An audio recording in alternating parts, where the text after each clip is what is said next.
নেইমারকে আবারও ফুটবলে ফিরে আসার অনুরোধ করলেন তার বাবা। বাবার অনুরোধে তবে কি আবারও ব্রাজিলের জন্য বোটজোড়া পড়বেন নেইমার?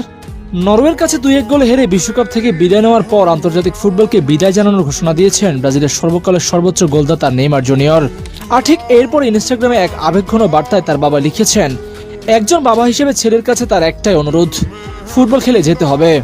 বিশ্বকাপের রাউন্ড অফ 16-তে ব্রাজিলের সামনে ছিল নরওয়ে বাধা, কিন্তু প্রত্যাশার বিপরীতে ম্যাচটি শেষ হয় হতাশায়। নরওয়ের হয়ে জোড়া গোল করেন আর্লিং হালান্ড। সেই 2 গোলই 5 বারের বিশ্ব চ্যাম্পিয়নদের টুর্নামেন্ট থেকে বিদায় নিশ্চিত করে দেয়। 1990 সালের পর এটি ব্রাজিলের সবচেয়ে দ্রুত বিশ্বকাপ বিদায়। পুরো ম্যাচ জুড়ে বেঞ্চে ছিলেন নেইমার। শেষ পর্যন্ত 68তম মিনিটে তাকে মাঠে নামানো হয়। জোড়া গোল করার সময় ব্রাজিল একটি পেনাল্টি পেলে স্পট কিক থেকে সেটি গোল করেন তিনি। সেটাই ছিল ব্রাজিলের জার্সিতে তার 80তম আন্তর্জাতিক গোল। কিন্তু সেই গোল ব্রাজিলকে বাঁচাতে পারেনি। কয়েক মুহূর্ত পরই শেষ বাঁশি বাজে, আর শেষ হয়ে যায় নেইমারের আন্তর্জাতিক ক্যারিয়ারের গল্প।